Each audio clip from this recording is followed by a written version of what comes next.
Bonjour à tous, bienvenue dans Tailgate, le podcast 100% NFL des équipes de The Playoff. On revient pour une nouvelle division, une nouvelle preview de division après l'Ouest, après pas après l'Ouest, après le Sud, après le Nord. Nous sommes à l'Ouest, l'AFC Ouest a été faite ce mercredi et en ce week-end, c'est la NFC Ouest, en ce samedi matin que vous allez découvrir. Comme ça, vous aurez tout le week-end pour pouvoir dévorer ce petit podcast qu'on vous a concocté avec une équipe de choc. Nous ne sommes pas 3, cette fois nous sommes 4. Et ça, c'est magnifique. Et il y a notamment celui qui représente fièrement la NFC Ouest pendant toute l'année dans nos podcasts. Mon Seb, salut Seb, comment ça va ? Bonsoir Flav, bonsoir à toutes, bonsoir à tous, bonsoir à tous. Oui, je vais fièrement porter les couleurs de l'Ouest et en particulier le sang et or de San Francisco, l'équipe que c'est les plus beaux. Désolé, je suis nul en slogan, je fais ce que je peux.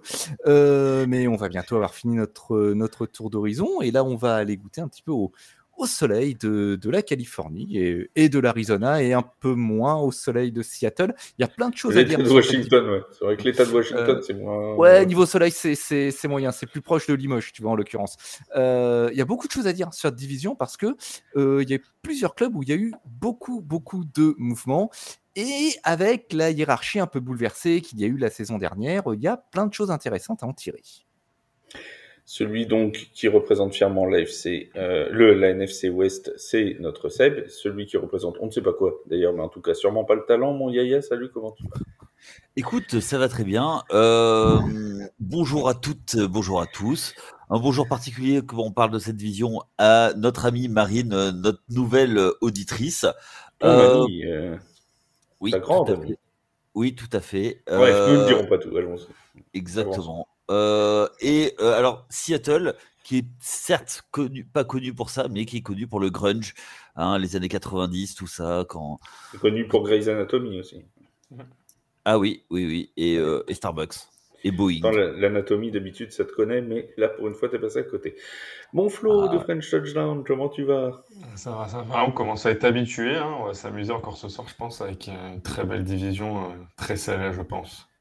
Flo, mais c'est sûr que toi, tu viens pas pour le Sud, par exemple. Toi, tu viens que pour les belles divisions. Et Flav, il m'a même pas proposé pour le Sud. Il m'a dit, franchement, qu'est-ce que tu vas venir ? C'est des divisions, c'est joué d'avance. Viens plutôt pour les divisions serrées.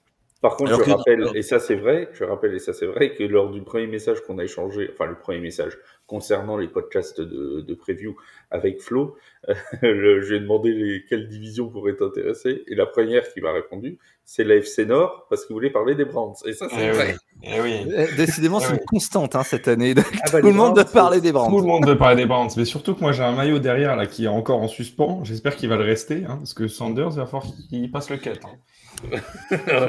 Sinon, je le renvoie à Fanatics, ça, je vous le dis. Non, mais moi, je pensais que c'était Johnny Manziel, mais non. Non, c'est... Voilà, enfin bon, si vous voulez rentendre Flo et tout le reste de l'équipe, je crois que c'était avec Vince, on parlait de l'AFC Nord, vous retrouverez bien évidemment l'épisode sur vos plateformes d'écoute favorites. Comme d'habitude, on part... Oui. Oui, j'allais dire qu'il n'avait pas été assez bisuté, mais finalement, un podcast avec Vince, c'est une sorte de C'était assez. Voilà. On salue Vince au passage. Alors, on passe, comme d'habitude, de la dernière équipe de l'année dernière à la première. On va remonter un petit peu tous les changements de l'intersaison, les forces, les faiblesses avant la nouvelle saison. On commence donc à tout seigneur, tout honneur par les 49ers, car oui, ils ont fini 4e de division l'an dernier, alors que beaucoup les attendaient possiblement à la première place, au pire à la 2e, les attendaient sans doute en play-off, les attendaient même possiblement au Super Bowl. Ça s'est plutôt mal goupillé, 6 victoires, 11 défaites pour les 49ers, avec notamment la blessure de Christian McCaffrey qui a mis à mal la saison des 49ers. Cette année, on fait quasiment table rase et on essaye de repartir sur un nouveau cycle positif, mon Seb.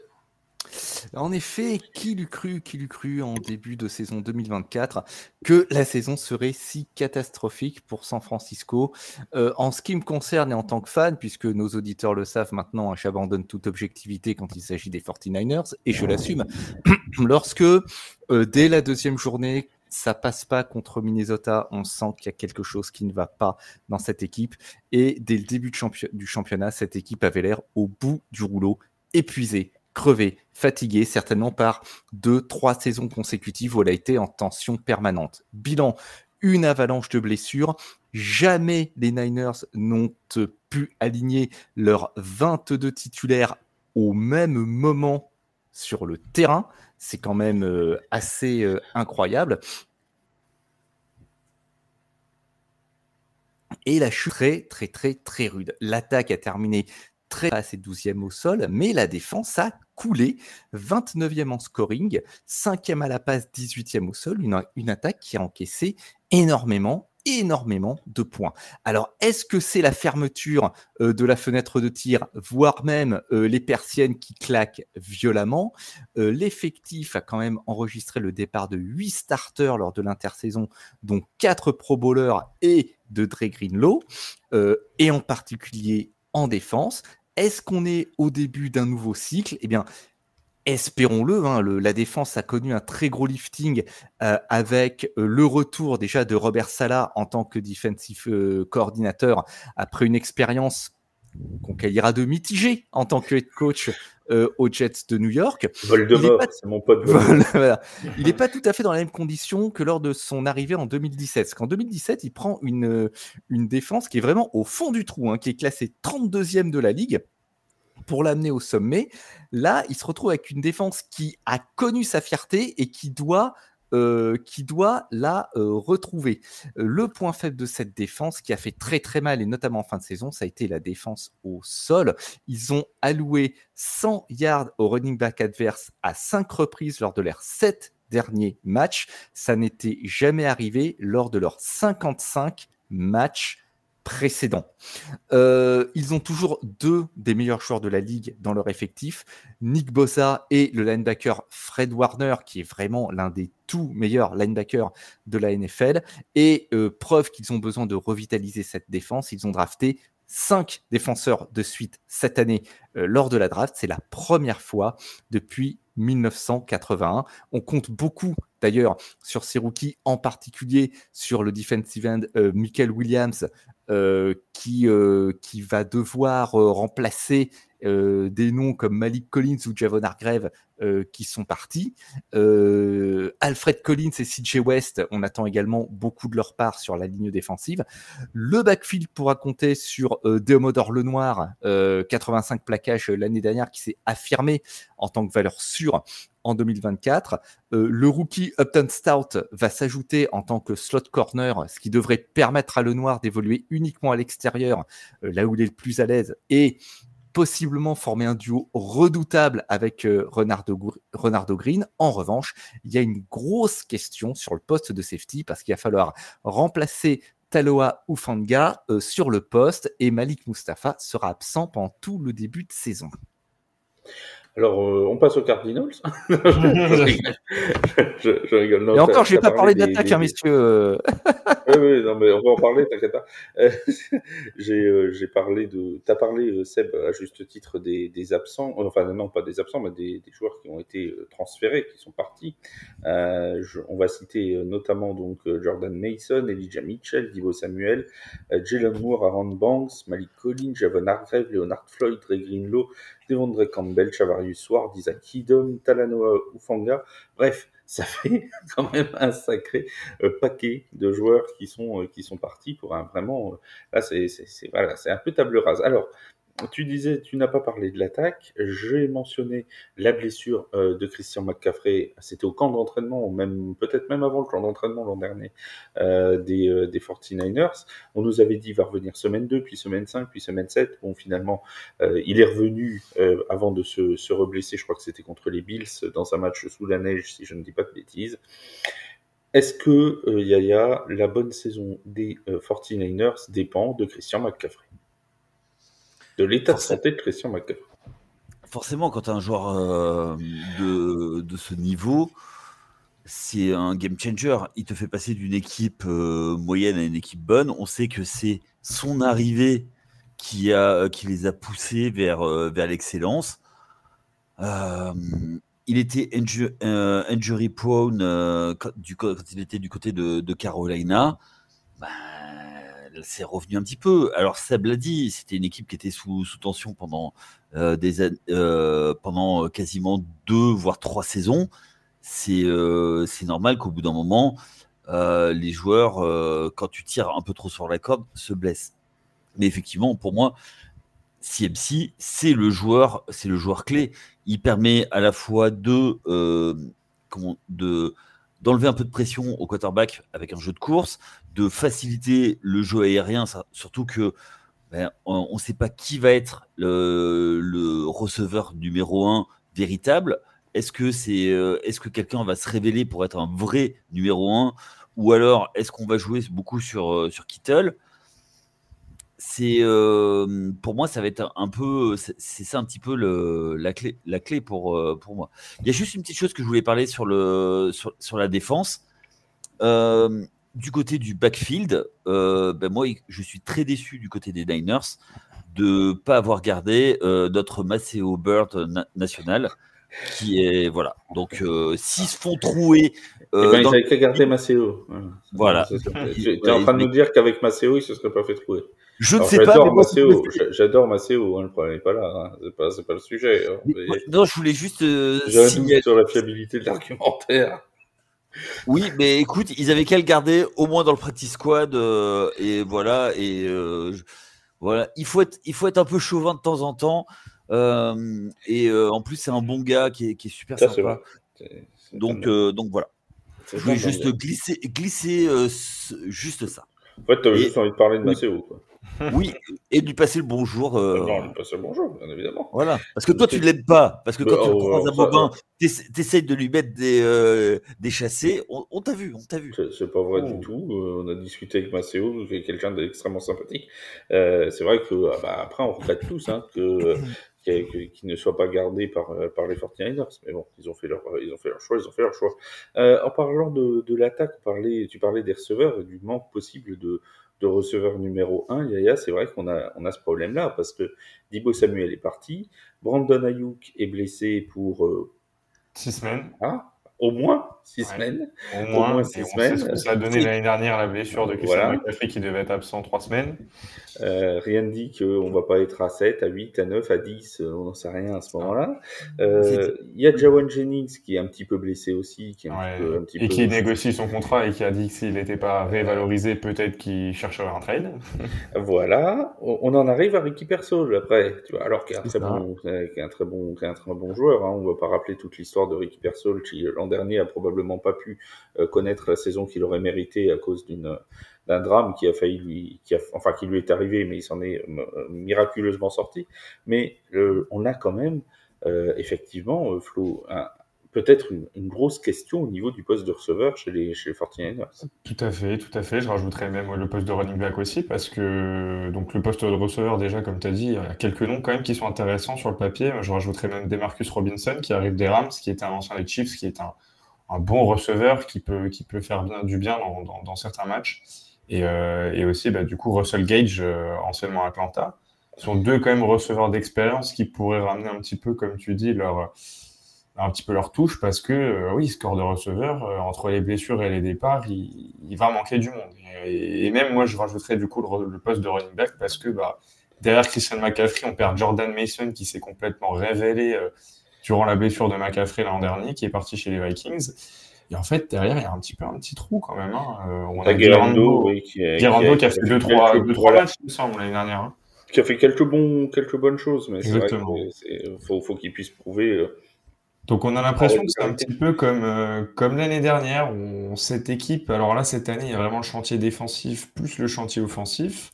Et la bonne nouvelle, c'est quand même, je pense, d'avoir refait revenir à la maison Robert Saleh, qui était l'initiateur, comme l'a dit Seb, de la défense qui a fait les 49ers d'une équipe redoutable au début des années 2020.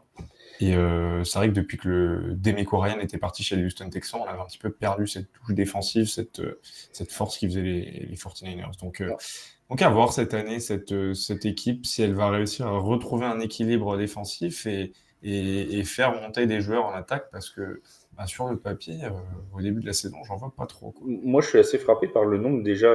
Si vous allez sur le depth chart de ESPN, par exemple, vous avez les joueurs qui sont actuellement blessés. Alors c'est des blessures plus ou moins longues, mais vous avez les petits questionable pour savoir s'ils seront là en week 1 ou pas. Vous regardez déjà chez les quarterbacks, t'as Brock Purdy, pour l'instant tout va bien, on touche du bois, mais Matt Jones et Curtis Rourke sont tous les deux pour l'instant touchés physiquement. Donc, ça veut dire que pour l'instant on est au quarterback 4, Carter Bradley, Nick Sudfeld. Voilà, ou Sudfeld qui vient d'arriver. On a Brandon Ayuk qui est questionable, on a Jawan Jennings, on a Jacob Cowing, on a Jordan Watkins, on a Dominique Puny, on a Michael Williams, on a Kevin Givens, on a Nick Bosa. Enfin, avant même le début de la saison, et t'as déjà des bobos qui sont partis à gauche à droite. Tu vois. Alors, il y en a dans toutes les équipes, certes, mais t'as l'impression que les 49ers, ils ont déjà battu des records d'infirmerie, on n'est même pas arrivé au début de la saison encore. On en a parlé depuis longtemps, c'est-à-dire que ils avaient été tranquilles les années où ils ont fait des runs, mais depuis que Kyle Shanahan a repris cette équipe, ça a toujours été le cas. Il y a toujours eu une tonne de blessés, et c'est un vrai problème. Et alors, est-ce que ça vient d'un coup de malchance, ou est-ce qu'il y a un problème de préparation physique?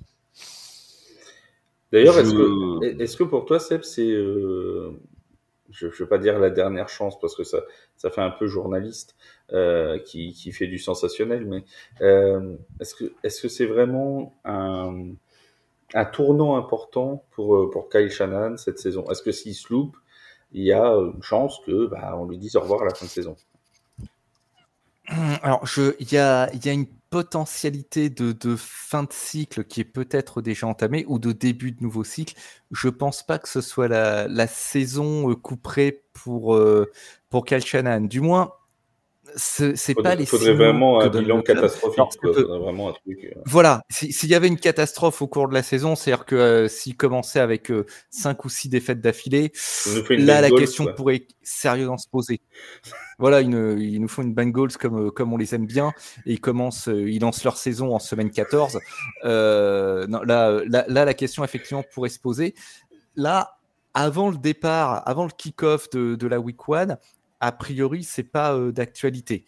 Je souhaite de tout cœur que ce ne le soit pas, parce que ça veut dire qu'au moins les résultats seront corrects. Néanmoins, c'est peut-être un élément qu'il faudra garder dans un coin de l'esprit quand on regardera comment évoluera San Francisco. Après, ils ont pour eux d'avoir un calendrier qu'on qualifiera de plus que favorable. Désolé, faut absolument que tu me... Parce que moi, je suis lancé, je continue. Faut que tu me freines. Ça va faire la transition, mais Yaya voulait dire quelque chose juste avant. Moi, concernant Shanahan, déjà, je suis pas sûr que ce soit vraiment dans la tradition des Niners de couper les coachs.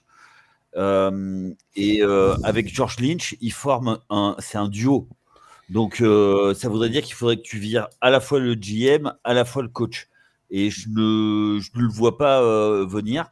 Et Seb l'a dit, c'est le début d'un nouveau cycle. Tout le monde sait qu'ils ont essayé de pousser au maximum. Je pense que la fin de cycle était déjà l'année dernière. L'année dernière, c'était une année transition.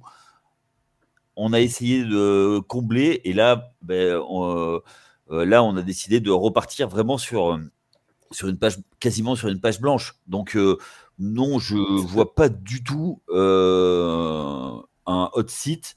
Et il y a d'autres coachs qui ont beaucoup plus le feu aux fesses.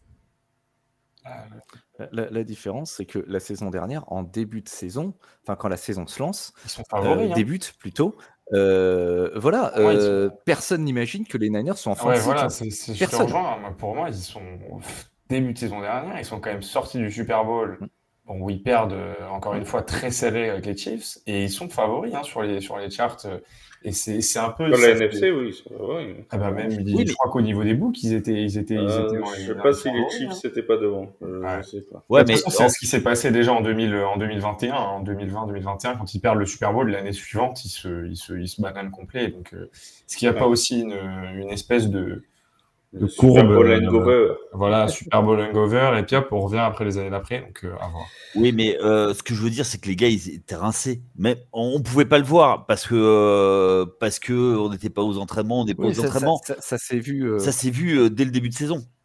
Ça a bien été je sais qu'on va avoir plein de gens qui sont contents, mais on en est à 20 minutes sur les 49ers, on va se faire râler dessus parce qu'on a plus parlé des 49ers que des autres. Et en plus, j'ai encore le calendrier à aborder. C'est la faute. Parce qu'effectivement, tu l'as dit, Seb, le calendrier est le plus favorable de toute la NFL. C'est le calendrier le plus facile de la Comme de NFL par hasard. cette année. Avec, on va faire comme pour l'AFC West, les 5 premiers matchs, c'est déplacement à Seattle, déplacement à la Nouvelle-Orléans, réception d'Arizona, réception des Jaguars, déplacement chez les Rams. Bon, sur le papier, il n'y a rien d'impossible. Alors, il y a des matchs pièges, hein. Seattle, les Rams à l'extérieur, c'est pas facile forcément. C'est à la maison, au SoFi Stadium, hein. Excuse-moi. Hein. Oui, non, mais peu Oui, importe. Mais clairement. Les Rams, c'est jamais facile. L'autre match, faut sortir les Rams pour gagner. L'autre match à l'extérieur, c'est contre les Saints. Bon, là, ça devrait être un peu plus facile, hein, déjà.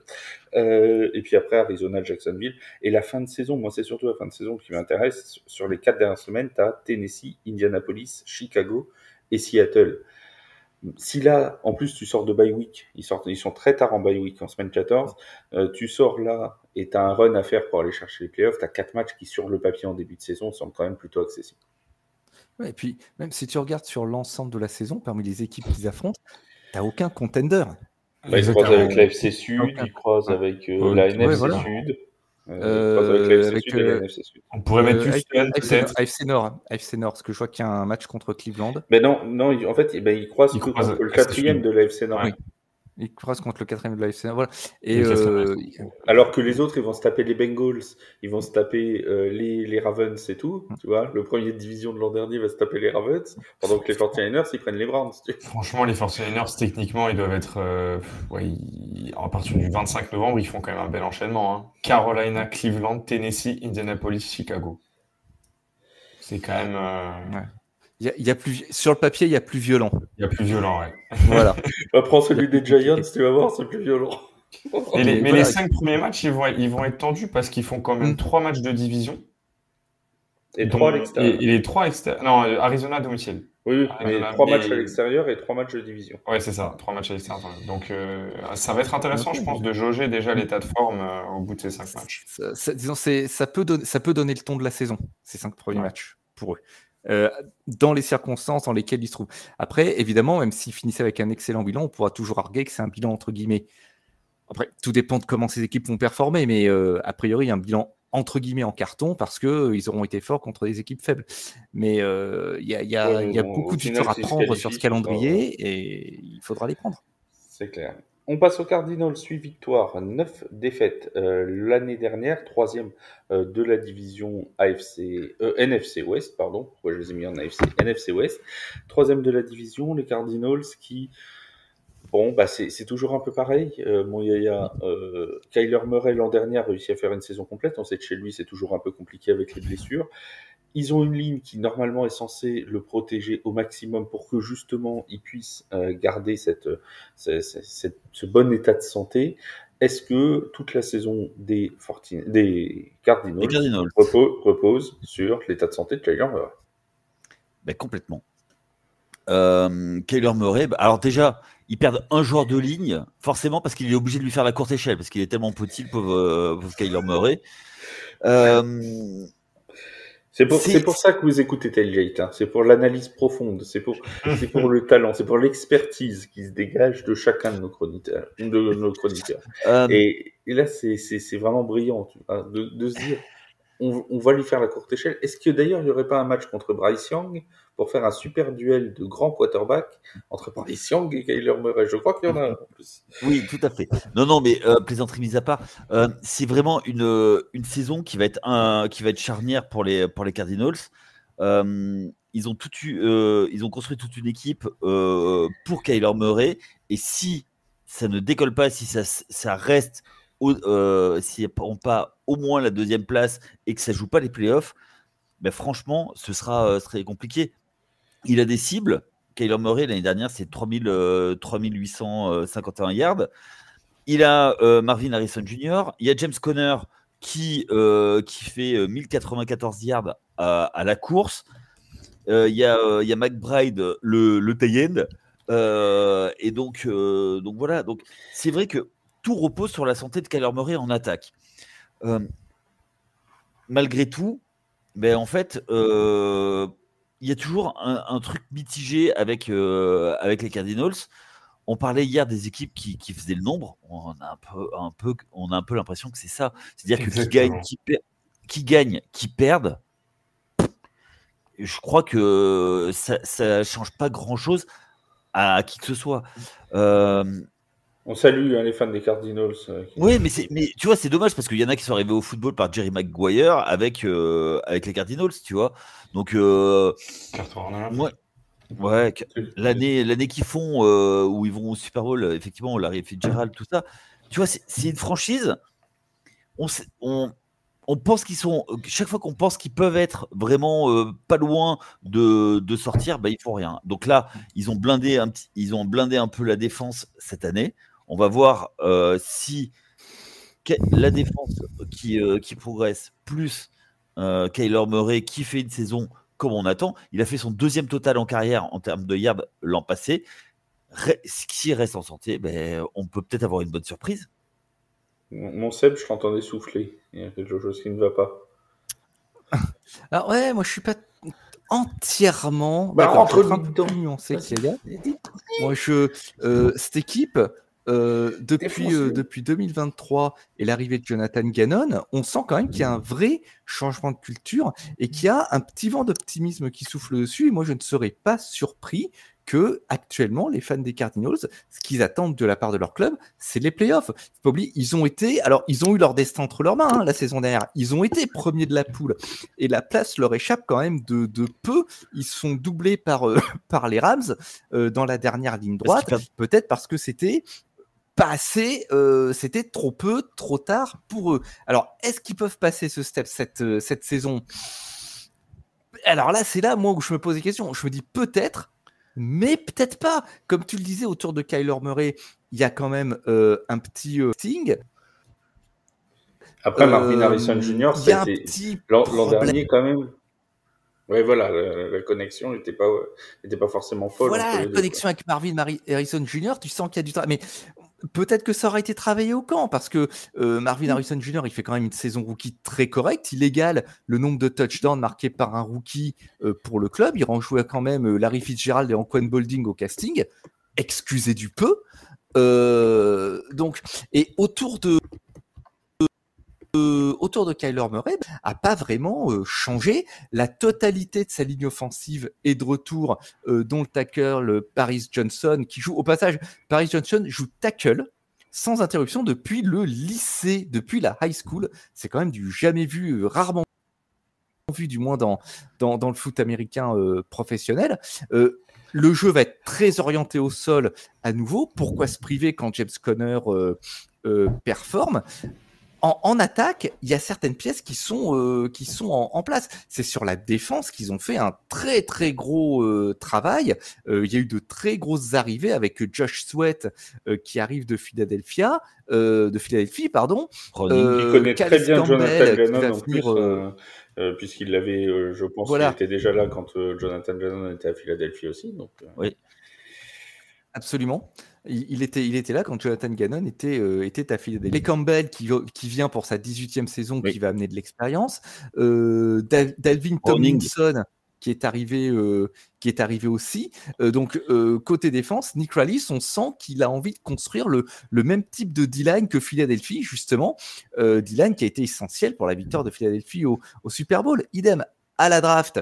Ils ont drafté Walter Nolan III de Ole Miss, dont on attend énormément. Et il y a un front seven, du coup, qui est très fourni, parce que le corps de linebacker n'est pas en reste, avec Baron Browning ou Zaven Collins, mais il va falloir compenser le départ de Kaiser White. Ça va laisser un vide. Voilà. Bon, bah Flo, je te laisse... Je rajouterais juste qu'ils ont été aussi chercher Will Johnson, au poste. Ça rejoint ce que dit Seb sur la défense. Je pense qu'aussi il faut pas l'oublier, ils ont toujours Buda Baker au poste de safety qui est un des meilleurs du métier. Et ils ont été chercher le blessé mais qui avait pas mal chuté dans la draft, Will Johnson, de cornerback de Michigan. Donc ouais, en effet, la défense fait peur.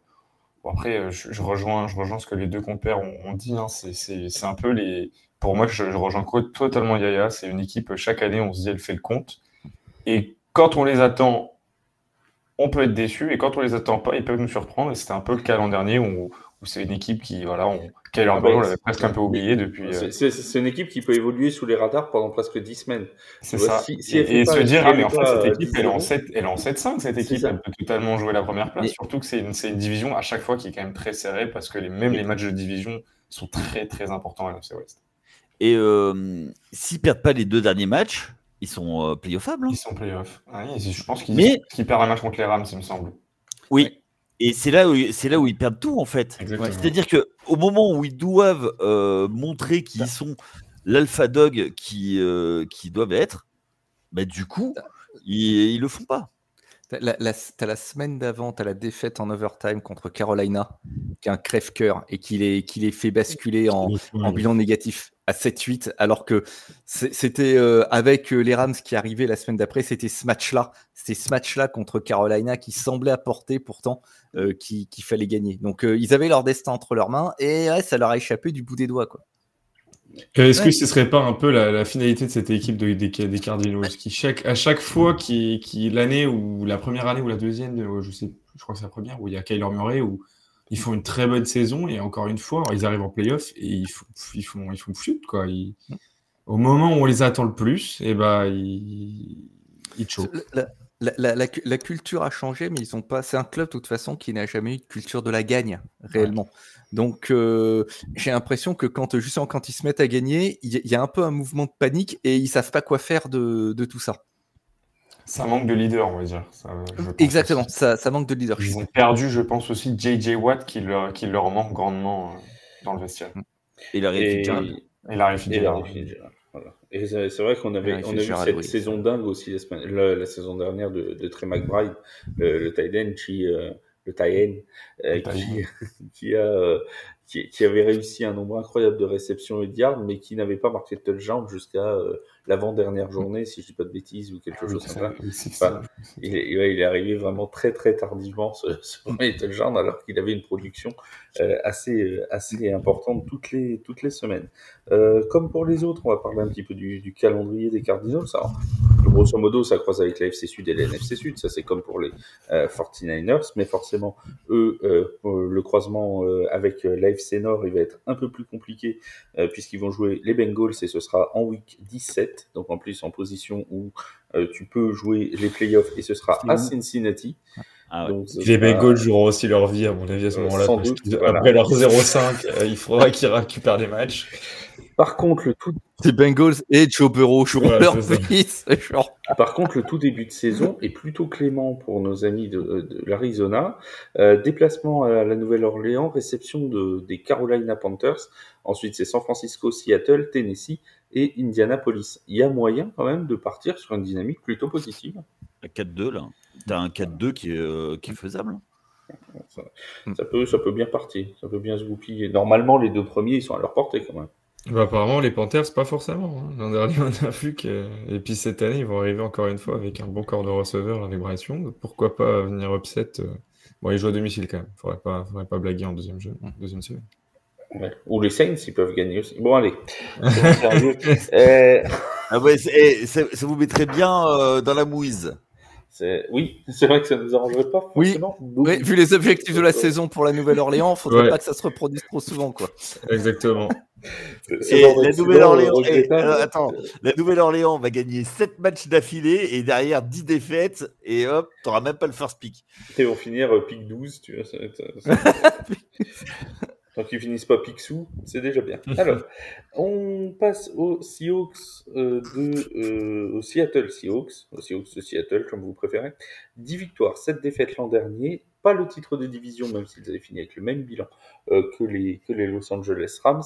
Alors là, je vais laisser la parole à Flo en premier, parce qu'il a un beau maillot des Seahawks, vous ne le voyez pas, vous, mais il a quand même un beau maillot des Seahawks. Et en plus, il va aller les voir cette saison contre les Saints. Donc, oui, il va beaucoup de choses envers les Seahawks cette saison. Alors, je ne suis pas un fan inconditionné, mais en plus, j'avais déjà vu l'an dernier contre les Jets à New York. J'ai eu la chance d'aller à ce match-là aussi. Donc, la chance d'aller voir les Jets.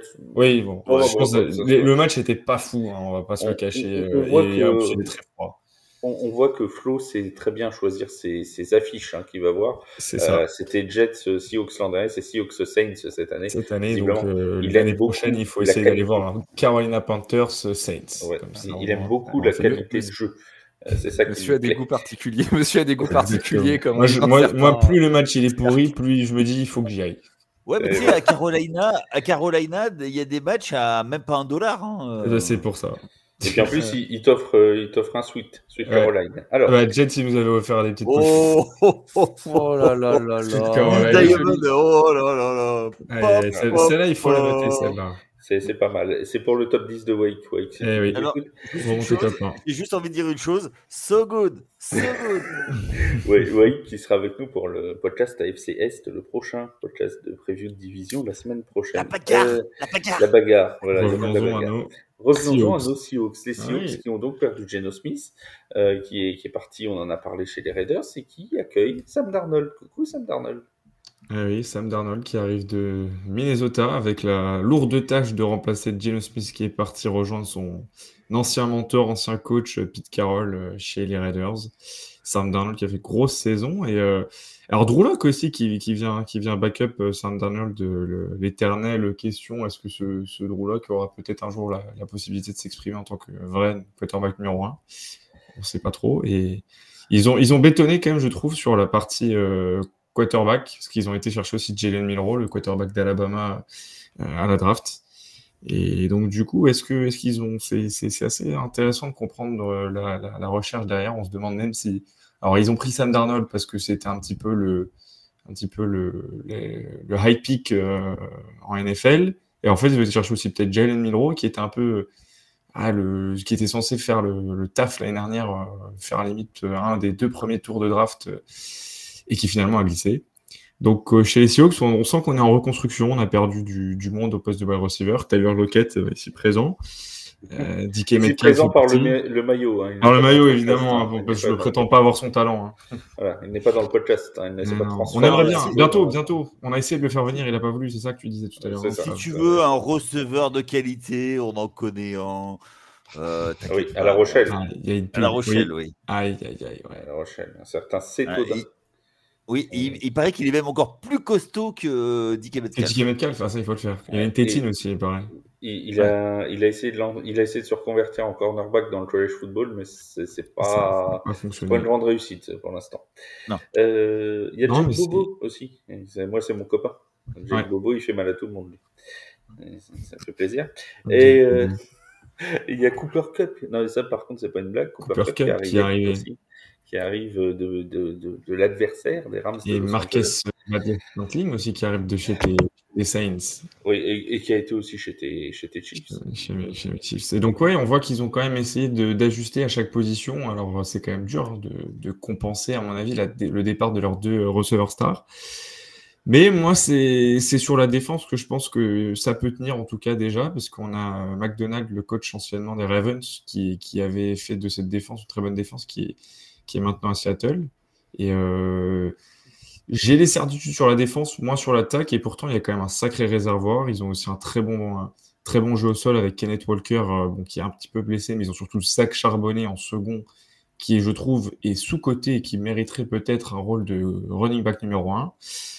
Donc je pense que ces Seahawks, cette année, ils vont encore une fois jouer les troubles faites, parce que comme on l'a dit tout à l'heure pour les Cardinals, c'est une division où chaque match de division est très important, très physique, que ce soit un Niners Seahawks ou un Rams Seahawks, chaque match va être très serré, que ce soit à domicile ou à l'extérieur, les résultats peuvent s'inverser, donc il va pas falloir les mettre trop de côté cette année, ces Seahawks, parce qu'ils ont quand même un effectif qui est assez profond et qui pourrait surprendre.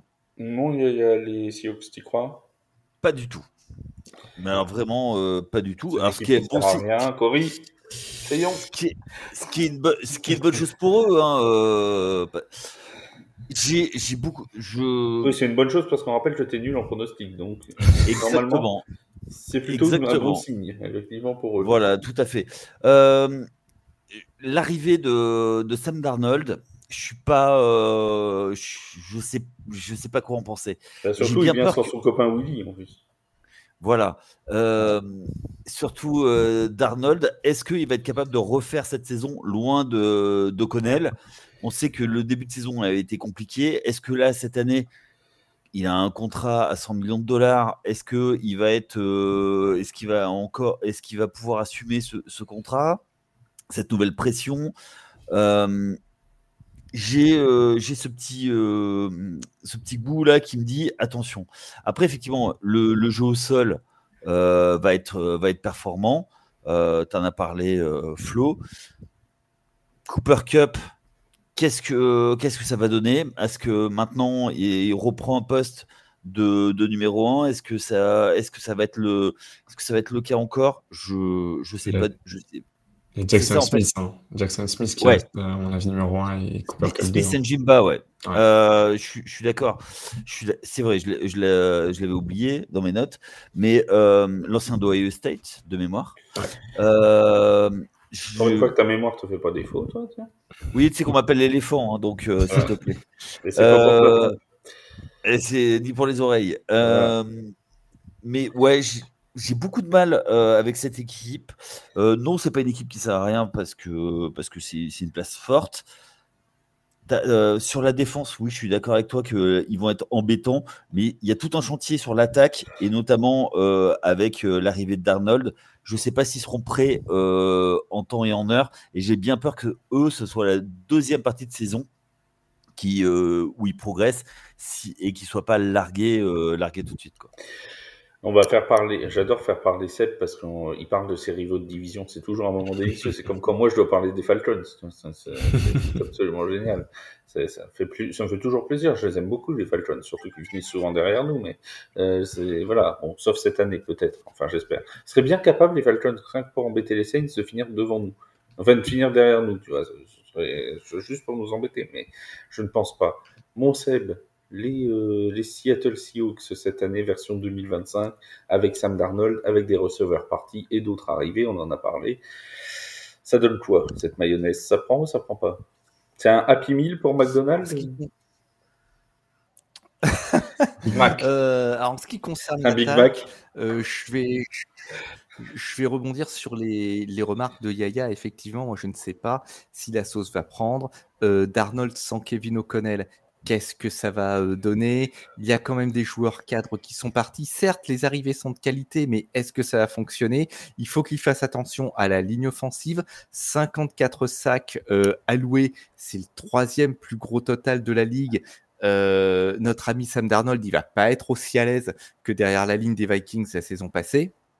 Et d'ailleurs, pour tenter de renforcer cette ligne, ils ont sélectionné Grace Able de North Dakota State pour enrichir l'effectif. Ils ont leur tackle droit, Abraham Lucas, qui a manqué 21 matchs en 2 saisons. Et ils auraient besoin que Christian Hayes, qui avait été 3e round à la draft de 2024, progresse pour qu'il prenne enfin l'ampleur qu'on attend de lui sur le poste.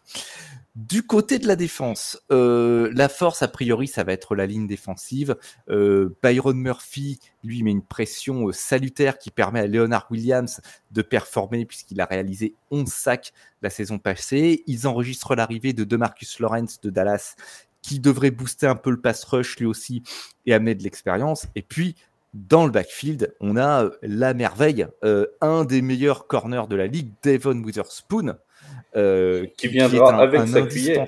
Ouais. Voilà, en argent la cuillère, qui est un Tout des blanc. meilleurs cornerbacks de la ligue. Et sur l'autre aile, il y a Rick Woolen qui n'a pas été en reste, 3 interceptions, 14 passes défendues en 2024 et qui en plus est dans sa dernière année de contrat, donc il va vouloir se montrer. Il y a les safety Julian Love et Nick Emanwari qui complètent le backfield, qui a l'air d'être particulièrement homogène. Alors, mais là aussi, c'est compliqué. Ils ont les moyens de prétendre aux playoffs dans cette division qui semble très, très, très ouverte cette saison. Mais moi, il y a tout ce changement à la barre de l'attaque qui me fait lever un sourcil. Bon, à tout le moins.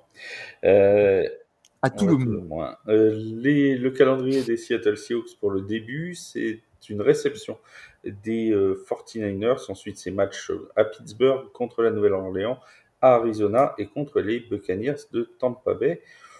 Bon, sur le papier, voilà, il y a un peu de tout.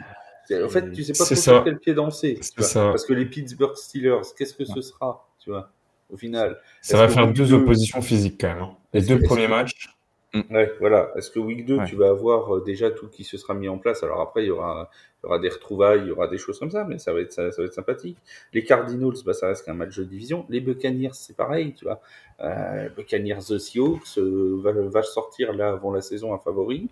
Peut-être que les Buccaneers, ils pourraient prêter un ou deux receveurs aux Seahawks pour le match quand même, parce qu'ils en ont un peu trop. Donc, non, mais ça peut être aussi bien un 4 que 4-1. Ouais, c'est ça. Merci. C'est très bien résumé. Je vois un 2-3 ou un 3-2 parce que je pense qu'ils iront gagner face aux Buccaneers. Et ça peut aussi être 0-5 ou 5-0. Et c'est pour ça que vous écoutez Tailgate. C'est pour cette expertise, les gens qui vous donnent leur avis. Vous voyez, on a donc eu 0-5, 1-4, 2-3, 3-2, 4-1 et 5-0. Et ben choisissez et faites votre marché là-dedans. Et c'est là qu'on est fort. Et on rappelle le numéro complémentaire. Et on rappelle qu'il y aura un live gigantesque sur les prédictions de la saison. Et rien que cette prédiction NFC West nous laisse songeurs sur la qualité du live qui nous attend le mercredi soir avant le début de la saison. Alors, quand j'ai dit. Tu la connais, la qualité de nos prédictions depuis le temps. Non, mais, tu la connais. Alors, Seb, tu n'étais pas là, mais j'ai comparé Flav à Pascal Pro sur CNews. Eh bien, on a eu la preuve encore. Voilà. C'est dit. Voilà, bref, allons-y. Passons aux Rams de Los Angeles. Les Rams de Los Angeles qui ont quelques problèmes. Ils ont eu une intersaison où on a fait arriver Davante Adams pour remplacer notamment Cooper Kupp. On a donc remplacé un papy par un retraité. C'est pas mal. Ça fait pas baisser la moyenne d'âge, mais c'est sympa quand même. Alors, surtout en parlant de retraités et de gens bientôt à la maison de retraite, notre ami Matthew Stafford semble avoir quelques problèmes avec son dos depuis quelques temps. Le disque a pété. Compliqué. Voilà, le disque a craqué. Il n'y a plus personne. Mais il n'est qu'à passer au numérique. Non, il n'est pas passé au numérique. Il est toujours DVD. On n'en serait pas là. Et donc, Matthew Stafford, on nous a dit, vous inquiétez pas, il va revenir. Une semaine après, il n'est toujours pas là. Vous inquiétez pas, il va revenir. 2 semaines après, il n'est toujours pas là. Bon, le fait est qu'il est maintenant revenu depuis le début de la semaine à l'entraînement. Flo, t'as confiance, toi, dans ce retour au camp d'entraînement de Matthew Stafford? Moi, c'est une équipe, l'année dernière, je disais que ils seraient très très chiants à jouer en play-off, et ça a été le cas. Bon, même s'ils sont sortis, ils n'ont pas été au bout, hein, mais c'est une équipe toujours très dure à jouer. Sean McVay, il fait toujours un boulot extraordinaire, c'est pareil. Je pense que c'est un coach qui a prouvé maintes et maintes fois, en allant même gagner ce Super Bowl où ils font un très beau run, mais il a prouvé quand même que c'était un très bon coach. Donc je dirais que oui, j'ai quand même confiance en eux parce que Sean McVay est là. Par contre, c'est sûr que si demain on nous dit que le disque il queen vraiment et que Stafford il est pas là de la saison ou qu'il est pas là pendant les 10 premières semaines, et que derrière ou Jimmy Garoppolo, mais Jimmy G, voilà, Jimmy G, on a vu ce que ça faisait, hein. Ça a été un des quarterbacks qui a réussi quand même à faire une saison avec plus d'interceptions que de pas se lancer. Enfin, voilà, bref. Donc non, en vrai, moi les Rams, j'y crois toujours parce que je pense que c'est une escouade qui est assez complète aussi défensivement qu'offensivement. Ils ont Pukanacua devant qui a fait une très grosse saison encore et qui risque d'être présent. Ils ont re-signé Kyren Williams, donc ça y est, il a eu la mallette, donc il devrait courir vite cette année. Enfin, on l'espère. Ils ont toujours Tutu Atwell aussi, qui est un autre bon joueur qui est très bon dans la passe en profondeur. Donc encore une fois, tout dépendra, je pense, de Matthew Stafford, qui est considéré comme un top 10, voire top 5 des fois dans certaines chartes en tant que quarterback. Donc ça va être un petit peu, je pense, l'élément pivot de ce début de saison, voir s'il est en forme ou pas. On parlait, Seb, des équipes qui passent des fois sous le radar d'une saison. C'est vrai que les Rams, dans cette espèce de mélange qu'il y a eu l'an dernier en NFC West, où ça s'est beaucoup battu entre les Seahawks, les Cardinals et les Rams, on les a pas forcément vus comme ça, comme des prétendants rapidement alors au playoff et surtout au titre pour aller loin. Et pourtant, c'est peut-être l'équipe qui a le plus embêté les Eagles de Philadelphie pendant les playoffs. On se rappelle de ce match en playoff qu'on avait commenté d'ailleurs sur TFA à l'époque, où il y a vraiment eu un suspense, où il y avait même des occasions de gagner pour les Rams de Los Angeles dans des conditions climatiques qui étaient particulièrement difficiles. Et voilà, cette équipe-là, elle sait être surprenante. Elle a des atouts en attaque. On en a parlé avec un corps de receveurs qui reste quand même particulièrement performant. On peut parler en défense de Jared Verse qui a fait une très bonne saison l'an dernier. Ça reste une équipe complète. Ça reste une équipe complète et tu parlais de la défaite contre les Eagles en Divisional Round où en effet ils s'inclinent mais après avoir posé bien des problèmes aux futurs champions, mais il ne faut pas oublier qu'au tour précédent lors des wildcards ils décanillent les Vikings qui certes avaient chuté au 5e seed, mais qui avait un bilan beaucoup plus flatteur que n'était celui des Rams, qui pouvait légitimement les inquiéter sur le papier, et ça s'est terminé 27-9. En plus, ça s'était même pas joué à Los Angeles comme prévu, mais à Glendale en raison des incendies qui avaient frappé la région de Los Angeles au mois de janvier. Donc en plus, c'était délocalisé, c'était sur terrain neutre. Voilà, tu avais tous les éléments pour que ça gasse pas et ça a fonctionné. Alors effectivement, il y a le point d'interrogation Matthew Stafford. Il faut pas oublier aussi que lors de l'intersaison, vers le mois de mars, Matthew Stafford, ça savait pas trop, le club l'a autorisé à tester le marché, nanana, et puis finalement on restructure le contrat. Bon, Matthew il reste, donc du coup ça semblait donner une direction pour les prochaines années. Là, du coup, tout est un petit peu remis en jeu avec cette blessure au camp. Le reste du casting, il est toujours là. Hein. Vous l'avez cité. Il y a le départ de Cooper Kupp, l'arrivée d'Avante Adams. Alors, on rigole, mais d'Avante Adams, c'est encore milliard. La saison dernière, c'est sa 5e saison d'affilée à milliard. Tant qu'il ne ramène pas Aaron Rodgers, chez les Rams, ça ira. On n'est pas à l'abri de ça. Hein. Il fait ses milliards. Voilà, il est ballotté entre deux équipes au cours de la saison. Et si je puis me permettre, quelles équipes? C'est pas les deux meilleurs, ouais. Voilà, c'était quand même pas deux prétendants de l'axe sud. Voilà, c'était pas deux fléaux offensifs qui terrorisaient les défenses adverses. Il passe quand même la barre des milliards. Donc moi, je pense qu'il a beaucoup amené. On parlait de Tutu Atwell. Sean McVay avait dit plus tôt là dans la préparation que Atwell il aurait un rôle plus important la saison à venir et on l'espère parce qu'en effet c'est un joueur qui est très très bon sur les passes profondes. Mais à mon goût, on ne voit pas assez, on ne fait pas assez briller durant Pukanakua, qui est maintenant une valeur sûre de la ligue. Du côté de la défense, le pass rush est une vraie force. On parlait de Jared Verse, 4,5 sacs, 99 plaquages, dont 11 pour perte et 89 QB pressure la saison dernière. Et il y a également Kobe Turner, 8 sacs, 62 plaquages, dont 10 pour perte. Ils ont ajouté Poona Ford, le defensive tackle des Chargers, pour booster la défense au sol, et notamment parce que lors de ce fameux match contre les Eagles, Saquon Barkley leur a fait très très mal. Bon, Saquon Barkley a fait du mal à tout le monde la saison dernière. Un petit point d'interrogation sur les linebackers. Michael Hucht est parti. Il était très important sur les jeux à 5 sur la ligne défensive. Qui va le remplacer? Donc là aussi, beaucoup de pièces en place dans une fois de plus dans une division très très ouverte. Est-ce qu'ils peuvent faire la passe de 2 pour le titre de division? Est-ce que Sean McVay, même privé de Matthew Stafford, va à nouveau tirer le meilleur de l'effectif qu'il a à sa disposition? Rappelons que c'est sa grande force. Ouais. Une équipe qu'il faudra suivre plus attentivement qu'elle ne l'a été la saison dernière, puisque en effet, là, typiquement, les Rams, ça a fait partie de ces équipes un petit peu sous le radar jusqu'à ce qu'on soit dans la dernière ligne droite du championnat. Bah, il faut dire qu'on parle envie de les jouer. Hein. T'as vraiment pas envie de les jouer arrivant les playoffs. Il faut dire qu'on fait, c'est ce qu'on a dit en fin de championnat. On parle souvent du mauvais début de saison des Bengals, mais les Rams, ils se sont fait une spécialité ces 2 dernières saisons de rater leur début de saison. Et une fois la bye week passée, d'enclencher une dynamique extrêmement positive.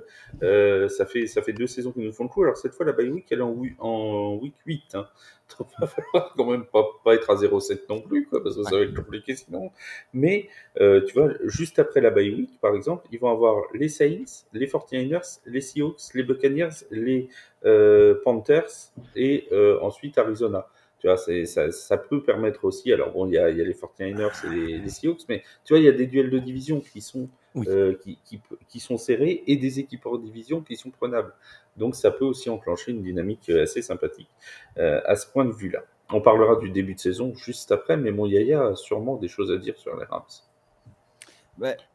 Moi, il y a une chose sur laquelle on n'a pas assez mis l'accent, à mon avis, c'est qu'il ne faut jamais parier contre Sean McVay. C'est-à-dire que c'est Comme Tom Brady, Comme Patrick Mahomes. comme Patrick Mahomes. Ça fait beaucoup de gens contre qui il ne faut pas parier, parce Ouais. que là, on va commencer à t'embêter. Voilà, Sean McVay qui est un génie offensif, enfin qui est un génie du coaching d'ailleurs, et qui, même quand il a un effectif où on pense qu'il va être au fond du trou, arrive toujours à tirer le maximum de ses Les joueurs. marrons du feu. Ouais, tout à fait. Donc moi, c'est surtout lui, je pense, qui va être surtout la pièce maîtresse encore de cet effectif, même s'il se retrouve avec Matthew Stafford qui n'est pas à 100%, il arrivera à trouver des solutions. Ça parlait de ligne offensive et notamment de bye week.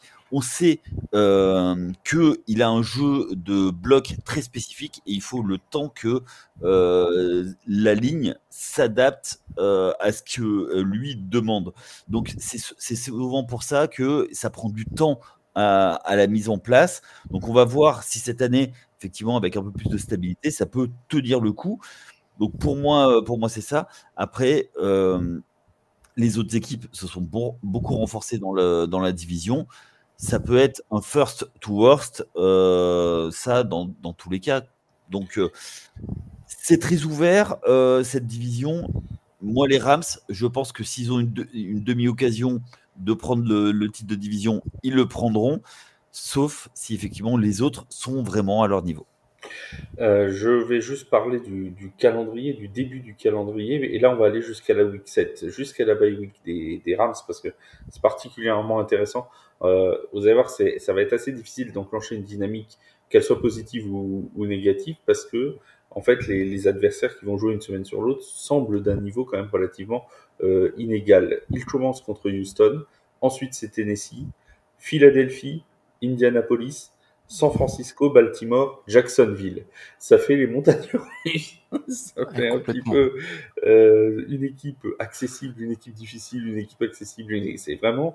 Bon, il y a l'enchaînement San Francisco-Baltimore qui est pas évident, mais c'est encadré par Indianapolis et Jacksonville. Donc c'est vrai que ça reste des matchs qui sont... En plus, Jacksonville, je crois que c'est à Londres, si je ne dis pas de bêtises. Le match c'est 15 octobre, quelque chose comme ça, mi-octobre. Voilà, 10 octobre. 15 octobre. 19 octobre. C'est les Broncos. 19 19 octobre. Bon, enfin, on va y arriver. C'est au mois d'octobre. Mais voilà, donc c'est vrai que ça va être difficile pour eux d'enclencher 3 victoires de suite pour vraiment lancer une dynamique positive. Ah ben ça c'est une certitude. Après, l'avantage c'est qu'il faut que tu sois dans le bain tout de suite. Donc, Houston, c'est pas mal pour se mettre dans le bain. Hein. Oui, tout à fait. Mais après, c'est pareil. On sait que il y a toujours des surprises lors de la première semaine. Ben, c'est le moment ou jamais. Et c'est pareil, Houston, il y a quelques interrogations dessus. Donc, nous avons un problème. Ouais. Exactement. Comme d'habitude. T'es plutôt Apollo 13 ou plutôt comment ça s'appelle American Pie du coup? Sur Houston, on a un problème. Ah, plutôt Apollo 13 quand même. Nous ne répondrons pas à cette question. Moi, je me souviens qu'au stage d'été. Bref, allons-y. Ouais. Tu parles de la flûte? Temps mort, flûte traversière. C'était 2 minutes trop tôt, ça. Temps mort. 2 minutes trop tôt, exactement. Pour refermer ce podcast, si on parle bien du podcast. On parle de quoi? Du podcast. Nous allons, comme d'habitude, faire les prédictions de la saison prochaine pour la NFC Ouest, votre classement de la 4e à la 1re place. On commence par le roi des pronostics, mon Yaya. 4e, Seattle. 3e, Arizona. 2e, Los Angeles. Et from worst to first, les Niners. Il y a souvent une équipe qui fait dernière à la 1re place. Bon, cette année, on sait qu'il y aura les Patriots en AFC. Non, je rigole. Non. Juste pour faire plaisir à Kevin Mwamba et Nabil. On vous salue, les gars. Oui, parce que t'es un lâche. T'es un gros lâche. Tout à fait. Et faire plaisir à Wake aussi. Non, mais c'est vrai que les 49ers font partie des candidats pour le passer de la 4e à la première place, effectivement. Je donne la parole à Flo et après je donne la parole à notre spécialiste NFC West. Flo, ton classement. Sébastien, c'était cool d'avoir parlé avec toi. J'espère que tu m'en voudras pas, hein, mais moi je vois pas je vois les 49ers encore en construction. Alors je vais les mettre 4e avec les Seahawks 3e, les Cardinals 2e et les Rams 1er toujours. Bon, Seb. Seattle en 4e. Ça va énerver.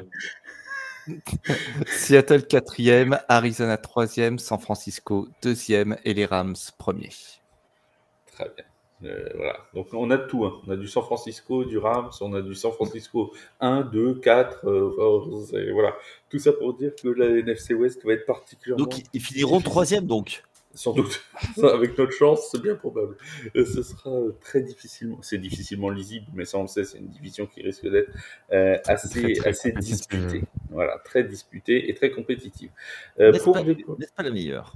Oui, tout à fait. Pour les prochains rendez-vous foot US sur The Playoff, prochain podcast, lundi 21h30, le live spécial des Mousquetaires de Paris. Enfin là, ce sera pas sur les Mousquetaires. On va parler du développement de l'European Football Alliance, de l'EFA, et de la guerre avec l'ELF qui est en train de se répandre et de prendre une tournure encore plus dramatique, si j'ose dire, mais encore plus... peut-être encore plus novatrice pour le foot US en Europe. On en parlera lundi à 21h30 avec Steph, avec Wake et avec Julien. Mercredi matin, on aura le podcast AFC Est. Et samedi de la semaine prochaine, vous aurez le podcast NFC Est avec honneur aux champions. La preview notamment des Eagles de Philadelphie, mais aussi malheureusement des Giants de New York, puisqu'il faut bien en parler à un moment. On a essayé de repousser l'échéance au maximum. Mais devant l'écueil, nous devons tomber. Juste une chose. Alors, le grand patron qui est fan des Giants aussi, hein, Charles, vient de m'envoyer un message et ton salaire est bloqué. Voilà. C'est bien bête. Et voilà, c'est comme ça. On vous souhaite à tous un excellent week-end, une excellente début de semaine pour la semaine prochaine. Merci Seb, merci Yaya, merci Flo d'avoir été avec moi. Et merci comme d'habitude à vous tous de nous avoir écoutés. On se dit à très vite sur The Playoff. Salut tout le monde.